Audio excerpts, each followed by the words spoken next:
even if you're a casual sports fan, you've heard of the WNBA and its boom in popularity with star players like Caitlin Clark, Angel Reese, and Paige Beckers. But sadly, it's not the players who hold the power.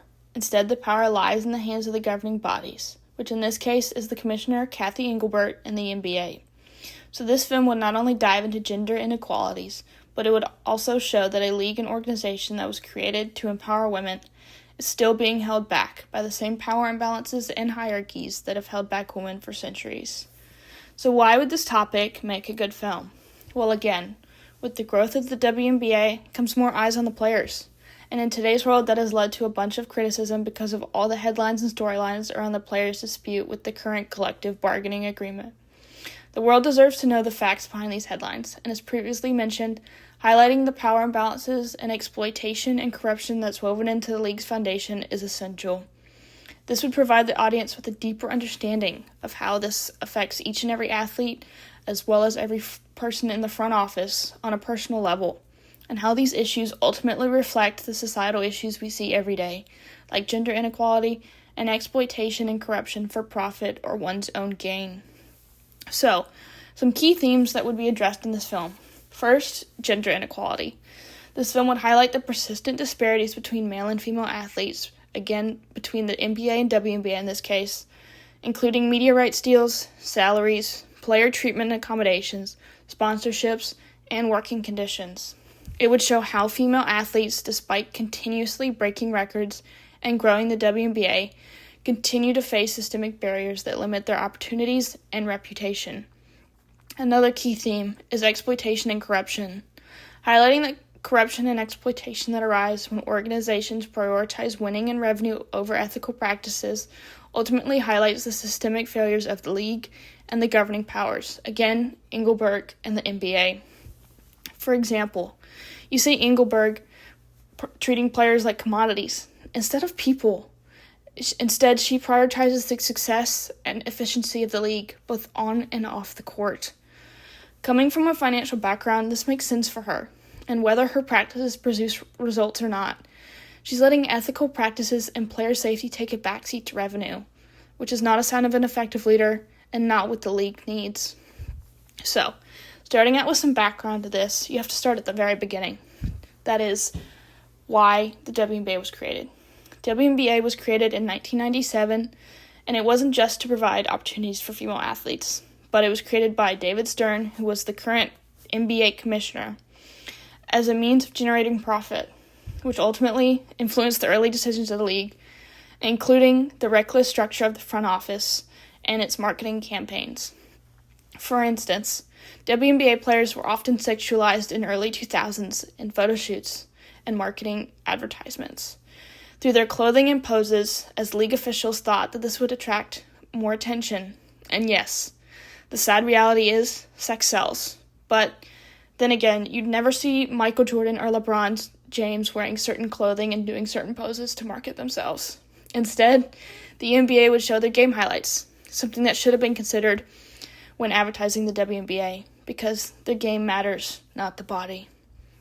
Some other prime examples of inequality and exploitation being embedded in the WNBA is player accommodations. For example, fully paid maternity leave was only approved in January of 2020. Beforehand, you had to take a leave of absence from the team without pay, or you had it worked out in your contract to get a little bit, but it wasn't your full contract, and you would ultimately be losing at least 50% of your revenue.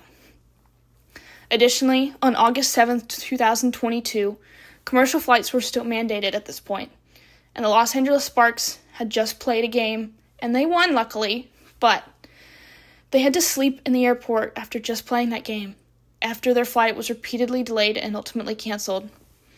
Only half of the team were able to secure hotels, and the worst part was you never saw Engelbert step in. Instead, you saw all the players post to social media showing this. And yet, again, no one in the NBA front office or WNBA front office reached out to help them. They slept in the airport all night. This is because Engelbert and the league didn't want to forfeit that revenue. They didn't want to have to deal with rescheduling their games, which ultimately Los Angeles Sparks would play on August 9th. They would lose, rightfully so, with how their bodies were treated. And again, this is exploiting the athlete's health for profit. And again, the thought of having Jordan or LeBron do this would have been laughable. So, the focus and description of the sociological issue in the story, again, you have both gender inequality and exploitation. But starting with gender inequality, as you see here in this graphic, gender inequality runs deep in terms of salaries in the WNBA compared to the NBA. As you see here, you have Sue Bird on the left and LeBron James on the right, two incredible players having similar achievements back in 2020. And one, and a personal favorite, I'm a little biased towards Bird, but being discriminated against and undervalued. This also ties into the other sociological issue that I mentioned, which is exploitation and corruption. So going back, according to Today's World, a statistic that just came out, 42% of the WNBA is owned by the NBA. 42% is held by WNBA owners, and the remaining 16% is held by private investors that they were allowed to purchase back in 2022. However, the majority of the WNBA owners are also NBA owners, therefore resulting in the NBA having 60% control of the league, affecting the direction of the league, its policies, and financial decisions. Furthermore, the NBA's 2024 media deal was $76 billion, but the WNBA only got $2.2 billion, of which was a number that was assigned to the league, not negotiated, not even able to attempt to negotiate. If those two facts don't show exploitation and gender inequality, then I don't know what does. Many argue that the reasons the WNBA players aren't given the same amount of revenue is because they lack viewership, which, as shown in this graphic, that is not the case. In fact, in today's world, there are some WNBA games that are now outpacing NBA game viewership. Additionally, it was found by independent analysts that the estimated media value of the WNBA is $8 to $10 billion, which ultimately results in about $500 million annually that goes back into the NBA's pocket. That's not proper revenue sharing, that's clear exploitation. The moral of the story is that WNBA players and officials realize that they're not at the same caliber, although debatable, to be quite honest, as the NBA, but that they deserve the same amount of revenue sharing and player treatment. Reports place WNBA players at 9 to 10% of revenue sharing, much lower than the 50% that the NBA players earn that is built into their salary cap each season. Equalizing this is the very least the NBA and Engelberg can do, hence why CBA negotiations are essential at this point and why they're being so drawn out, because the WNBA is tired of being taken advantage of, and rightfully so.